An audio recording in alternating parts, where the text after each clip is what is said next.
வணக்கம். திசைகளின் 10 மணி செய்திகள். ஜோஹர் அரசியல் களம். மக்கள் நலனுக்காக கூட்டணி ஆட்சி அமைக்க பக்கத்தான் ஹரப்பான் தயார். மஸ்லி மாலிக் அறிவிப்பு.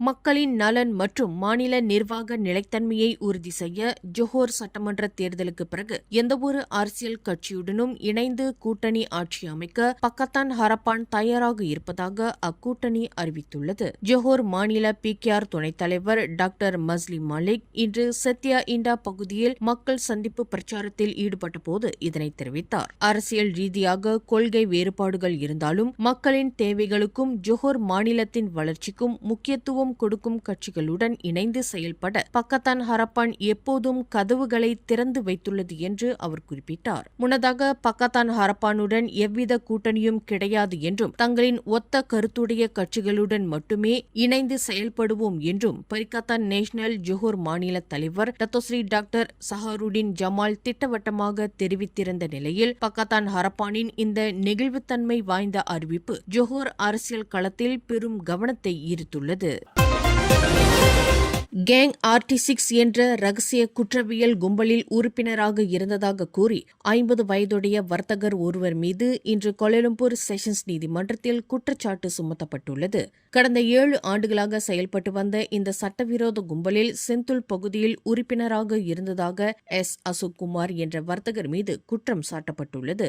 குற்றவாளி என்று நிரூபிக்கப்பட்டால் கூடியபட்சம் 20 ஆண்டு சிறை தண்டனை விதிக்க வகை செய்யும் குற்றவியல் சட்டத்தின் கீழ் அந்த தொழிலதிபர் குற்றஞ்சாட்டப்பட்டார். இவ்வழக்கு உயர்நீதிமன்ற அதிகார வரம்பிற்குள் வருவதால் அவரிடம் எவ்வித வாக்குமூலமும் பதிவு செய்யப்படவில்லை. மேலும் அவருக்கு பிணை வழங்க மறுத்த நீதிபதி முகமது இல்மாமி வழக்கை வரும் ஆகஸ்ட் 3ஆம் தேதிக்கு ஒத்திவைத்தார். ஏற்கனவே கடந்த மே 25ஆம் தேதி இதே கும்பலைச் சேர்ந்த 11 ஆடவர்கள் மீது குற்றம் சுமத்தப்பட்டது. 22க்கும் 48க்கும் இடைப்பட்ட வயதுடைய Rajaratnam, K. Sundaresan, C. Vijayakumar, N. Nataraja, T. Raman, R. Vijayan, M. Kumaran, N. Harichandran, S. Maran, Suvaran Singh, Mohammed அத்திப்கான் ஆகியோர் இதே குற்றச்சாட்டின் கீழ் கைது செய்யப்பட்டு நீதிமன்றத்தில் குற்றஞ்சாட்டப்பட்டனர். நாட்டின் தொழில்நுட்ப மற்றும் தொழிற்கல்வி பயிற்சி முறையான TVET-ஐ உலகளாவிய அங்கீகாரத்திற்கு கொண்டு செல்லும் நோக்கில் 5ஆண்டு அனைத்துலக செயல் திட்டத்தை மனிதவள அமைச்சு இன்று அதிகாரப்பூர்வமாக அறிமுகப்படுத்தியுள்ளது. கோலாலம்பூரில் இன்று நடைபெற்ற நிகழ்வில் திறன் மேம்பாட்டுத்துறை அனைத்துலக செயல் திட்டம் 2026-2030 மற்றும் ஸ்கில்ஸ் மலேசியா குளோபல் ஆகிய புதிய முன்முயற்சிகளை மனிதவள அமைச்சர் டத்தோஸ்ரீ ரமணன் தொடக்கி வைத்தார். மலேசிய திறன் சான்றிதழை அனைத்துலக தரத்திற்கு நிகராக உயர்த்துவதே இதன் முதன்மை நோக்கம் என்று குறிப்பிட்ட அவர், இத்திட்டம் நாட்டின் பொருளாதார சவால்களை முறியடிப்பதில் ஒரு முக்கிய கேம் சேஞ்சராக விளங்கும் என்றார். பிரதமர் டத்தோஸ்ரீ அன்வார் இப்ராஹிமின் வழிகாட்டுதலின்படி TVET பட்டதாரிகளை உயர்தர தொழில்துறைகளுடன் இணைக்கும் நோக்கில் மலேசிய ஏவியேஷன் குரூப் MAG உள்ளிட்ட முன்னணி நிறுவனங்களுடன் புரிந்துணர்வு ஒப்பந்தங்களும் இன்று கையெழுத்தாகின. அதேவேளையில் இதன் மூலம் கிடைக்கக்கூடிய வேலை வாய்ப்புகள் குறித்தும் டத்தோஸ்ரீ ரமணன் விவரித்தார்.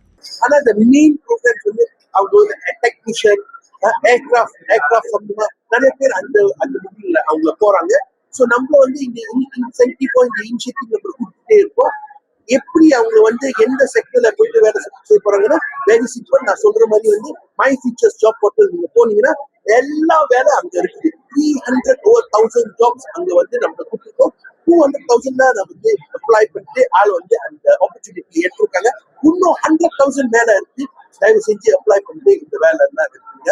இந்த வாய்ப்பு நல்ல வாய்ப்பு. அவங்க அந்த சிஸ்டம் காமிப்பாங்க எந்த வேலை உங்களுக்கு சுத்தபலா இருக்கும். தொடர்ந்து பேசிய அமைச்சர் AI தொழில்நுட்பம் மனித வேலைகளை பறிக்காது என்றும் மனித ஆற்றலுக்கு மாற்றே கிடையாது என்றும் தெரிவித்தார். மேலும் மலேசியாவின் தற்போதைய வேலையின்மை விகிதம் வரலாற்றிலேயே மிக குறைந்த அளவாக 2.9% குறைந்துள்ள வேளையில் மை ஃபியூச்சர் ஜாப்ஸ் பக்கத்தில் இன்னும் 1 லட்சம் வேலை வாய்ப்புகள் காலியாக உள்ளதாகவும் தகுதியானவர்கள் இதனை பயன்படுத்திக் கொள்ள வேண்டும் என்றும் டத்தோஸ்ரீ ரமணன் கேட்டுக் கொண்டார். ஜோஹர் பொந்தியான் புக்கான் நன்னாஸ் பகுதியில் குண்டர் கும்பலின் மோதலால் தங்களின் 22 வயது மகன் கொல்லப்பட்ட துயரம் மீண்டும் யாருக்கும் நிகழக்கூடாது என பாதிக்கப்பட்ட குடும்பத்தினர் போலீஸ் அதிகாரிகளுக்கு கோரிக்கை விடுத்துள்ளனர். கடந்த மே 21ஆம் தேதி உணவகம் ஒன்றின் முன்பாக ஆர். அருண்குமார் என்ற இளைஞர் ரகசிய கும்பலால் கொடூரமாக கொலை செய்யப்பட்டார். இந்த சதி திட்டத்தின் பின்னணியில் உள்ள 7 பேர் மீது ஏற்கனவே நீதிமன்றத்தில் கொலை குற்றம் சாட்டப்பட்டுள்ள நிலையிலும் தலைமறைவாக உள்ள எஞ்சிய சந்தேக நபர்களையும் போலீசார் உடனடியாக கைது செய்ய வேண்டும் என அவரின் தாயார் தேவி வலியுறுத்தியுள்ளார். புக்கன் நன்னாஸ் வட்டாரத்தில் அச்சுறுத்தலாக விளங்கி வரும் சட்டவிரோத ரகசிய கும்பல்களையும் புதிய உறுப்பினர்களை சேர்க்கும் அவர்களின் நடவடிக்கைகளையும் போலீசார் இரும்புக்கரம் கொண்டு ஒடுக்க வேண்டும் என்றும் உள்ளூர் மக்கள் பிரதிநிதிகள் இதில் தலையிட்டு பொதுமக்களின் பாதுகாப்பை உறுதி செய்ய வேண்டும் என்றும் பாதிக்கப்பட்ட குடும்பத்தினர் கண்ணீருடன் கேட்டுக் கொண்டுள்ளனர்.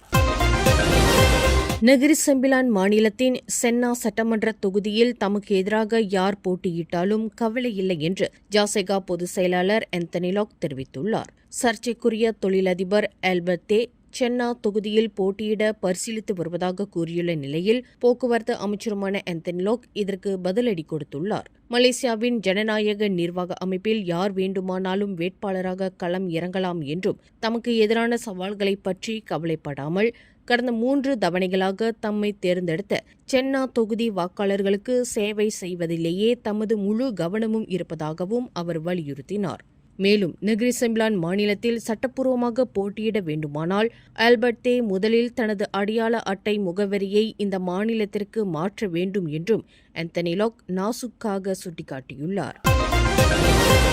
நியூசிலாந்தில் உயர்கல்வி மற்றும் குடியுரிமை பெற்றுத் தருவதாக கூறி பெண் ஒருவரிடம் 1,33,000 ரிங்கெட்டுக்கும் மேல் மோசடி செய்த பாலர் பள்ளி ஆசிரியை மீது நாளை ஷாலாம் செஷன்ஸ் நீதிமன்றத்தில் குற்றம் சாட்டப்படவுள்ளது. ஸ்ரீமதி என்ற போலி பெயரில் பழகி ஆசை வார்த்தைகளை கூறி இந்த மோசடியை செய்ததாக 50 வயதுடைய வெண்மணி ஆறுமுகம் என்ற உள்ளூர் பெண்மணி மீது குற்றம் சாட்டப்பட்டுள்ளது. கடந்த 2024 பிப்ரவரி மாதம் பாதிக்கப்பட்ட பெண்ணுடன் பழகிய இவர் நியூசிலாந்து குடியுரிமைக்கான கட்டணம் என கூறி கடந்த 2025 ஜனவரி முதல் பிப்ரவரி வரையிலான காலகட்டத்தில் 8 முறை வங்கி பரிமாற்றம் மற்றும் ரொக்கமாக மொத்தம் 1,33,550 ரிங்கெட்டை பெற்றுள்ளார். அது மட்டுமின்றி 3,000 ரிங்கெட் மதிப்புள்ள தங்க சங்கிலி ஒன்றையும் வாங்கியுள்ளார். பணத்தை பெற்றுக்கொண்டு ஏமாற்றியதுடன் பாதிக்கப்பட்ட பெண்ணின் அழைப்புகளையும் அவர் துண்டித்துள்ளார். இதுகுறித்த புகாரை தொடர்ந்து சட்டவிரோத பண பரிமாற்ற தடுப்பு சட்டமான அம்லாவின் கீழ் 3 குற்றச்சாட்டுகளை வெண்மணி நாளை காலை 8 மணிக்கு ஷாலாம் செஷன்ஸ் நீதிமன்றத்தில் எதிர்கொள்ளவிருக்கிறார். கடந்த ஆண்டு தைப்பிங் சிறை கலவரத்தின் போது 3 கைதிகளை தாக்கியதாக 5 சிறை காவலர்கள் மீது நாளை நீதிமன்றத்தில் குற்றம் சாட்டப்பட உள்ளதாக புக்கெடாமான் போலீஸ் தலைமையகம் அறிவித்துள்ளது. கடந்த ஆண்டு ஜனவரி 17ஆம் தேதி தைப்பிங் சிறையில் 100க்கும் மேற்பட்ட கைதிகள் சிறை காவலர்களால் தாக்கப்பட்ட சம்பவத்தில் ஒரு கைதி மரணமடைந்தார். இந்த விவகாரம் தொடர்பாக மனித உரிமை ஆணையமான சுஹாக்கம் நடத்திய பொது விசாரணைக்கு பிறகு சம்பந்தப்பட்ட காவலர்கள் மீது குற்றவியல் நடவடிக்கை எடுக்க கோரிக்கை விடுக்கப்பட்டது. இதனையடுத்து 5 சிறை காவலர்கள் நாளை காலை 9 மணிக்கு தைப்பிங் மஜிஸ்ட்ரேட் நீதிமன்றத்தில் ஆஜர்படுத்தப்பட்டு அவர்கள் மீது குற்றவியல் சட்டப்பிரிவுகளின் கீழ் குற்றம் சாட்டப்பட உள்ளதாக கூட்டரசு குற்ற புலனாய்வுத்துறை இயக்குநர் டத்தோ எம். குமார் தெரிவித்துள்ளார். ஜொஹோர் சட்டமன்ற தேர்தலில் பெர்லிங் தொகுதியில் ஏற்பட்டுள்ள மும்முனை போட்டியில் பக்கத்தான் ஹரப்பான் வேட்பாளராக ஆலன் டி புன்சாங் போட்டியிடுகிறார். விவசாய மற்றும் ரப்பர் பால் வெட்டும் எளிய குடும்ப பின்னணியில் இருந்து வந்த ஆலன் டி புன்சாங் மக்களின் அடிமட்ட பிரச்சினைகளை தன் வாழ்வியல் அனுபவத்தின் மூலம் நன்கு அறிந்த ஒரு கள போராளி ஆவார். கடந்த 2018 முதல் 2022 வரை செனாய் தொகுதி சட்டமன்ற உறுப்பினராக பணியாற்றிய காலகட்டத்தில் சிறு வணிகர்களின் வாழ்வாதாரத்தை பாதுகாத்ததுடன் கிராமப்புற பகுதிகளை தேசிய அளவிலான சுற்றுலா தலங்களாகவும் மாற்றி திறம்பட முத்திரை பதித்தவர்.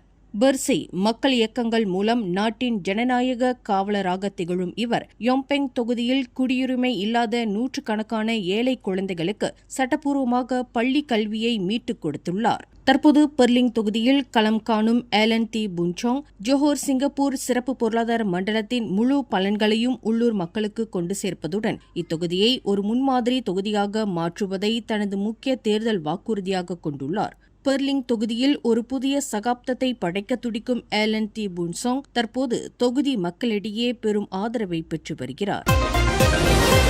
ஒரே வளாகத்தில் 18 உணவு அங்காடிகள் இயங்கி வந்த ஒரு பெரிய காபி கடை உட்பட 10 கடைகள் பயங்கர தீ விபத்தில் முற்றிலும் எரிந்து சாம்பலாகின. இந்த விபத்து ஜார்ஜ்டவுன் பகுதியில் உள்ள ஜாலன் பேராக்கில் நிகழ்ந்தது. அதிர்ஷ்டவசமாக இதில் யாருக்கும் உயிர் சேதம் ஏற்படவில்லை என்றாலும் கடைகளில் இருந்த பொருட்கள் அனைத்தும் நாசமாகின. தகவல் அறிந்து வந்த 60 தீயணைப்பு படையினர் ஒரு கடையின் மேல் மாடியில் பூட்டி வைக்கப்பட்ட அறைக்குள் ஒரு தொழிலாளியை பத்திரமாக மீட்டதோடு தீவிரமாக போராடி தீயை கட்டுக்குள் கொண்டு வந்தனர். வழிபாட்டு பொருட்கள் விற்கும் கடையில் நிறைய பொருட்கள் அடுக்கி வைக்கப்பட்டிருந்தன. அவை அனைத்தும் தீயில் எரிந்ததால் அந்த பகுதியில் மிக அடர்த்தியான கரும்புகை சூழ்ந்தது. மேலும் இந்த விபத்து காரணமாக அந்த சாலையில் வாகனங்கள் செல்ல முடியாதபடி போக்குவரத்து முற்றிலும் பாதிக்கப்பட்டு கடுமையான நெரிசல் உண்டாகியுள்ளது.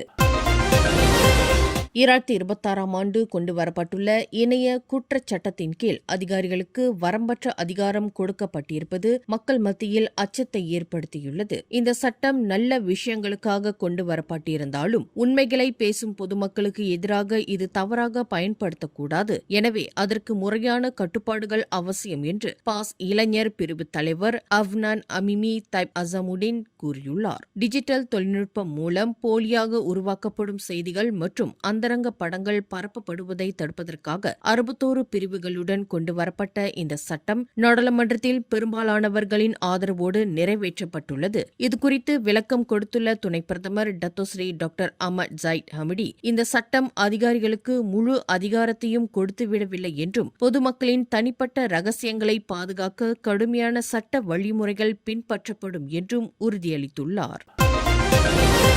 நம் நாட்டில் உள்ள ஒவ்வொரு குடும்பமும் ஒரு வருடத்திற்கு சராசரியாக 32 கிலோ முதல் 97 கிலோ வரையிலான உணவை குப்பையில் கொட்டி வீணாக்குவதாக புள்ளிவிவர இலாகா அதிகாரி உசீர் மைடீன் கூறியுள்ளார். சமைக்காத பச்சை உணவுகளை காட்டிலும் சமைத்து முடித்த உணவுகளையே மக்கள் அதிக அளவில் குப்பையில் கொட்டுகின்றனர். இதில் சோறும் காய்கறிகளும் தான் மிக அதிகமாக வீணாகின்றன என்றும் உணவு காலாவதியாவது மற்றும் தேவைக்கு அதிகமாக சமைப்பது போன்ற தவறான பழக்க வழக்கங்களே இதற்கு முக்கிய காரணங்கள் என்றும் ஆய்வில் தெரியவந்துள்ளது. கோம்பாக்கில் உள்ள இரும்பு பட்டறை ஒன்றின் பின்னால் மறைத்து வைக்கப்பட்டிருந்த கிடங்கில் இருந்து 2026 உலகக்கிண்ண காற்பந்து போட்டிகளில் பங்கேற்கும் பல்வேறு அணிகளின் போலி ஜெர்சிகள் பறிமுதல் செய்யப்பட்டுள்ளன.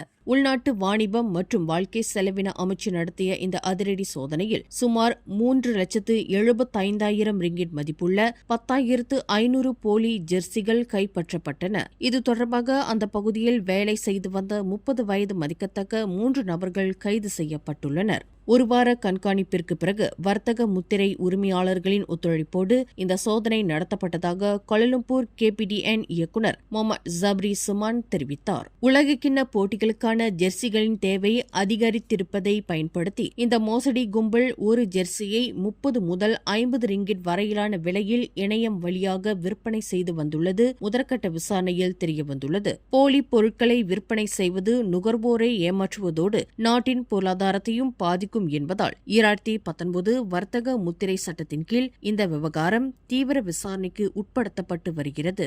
மேலும் செய்திகளை தெரிந்து கொள்ள கீழே இருக்கும் பெல் பட்டனை அழுத்துங்கள். உங்கள் மகிழ்ச்சியை வெளிப்படுத்த லைக் மற்றும் ஷேர் செய்யுங்கள். தொடர்ந்து திசைகளோடு இணைந்திருக்க சப்ஸ்கிரைப் செய்யுங்கள்.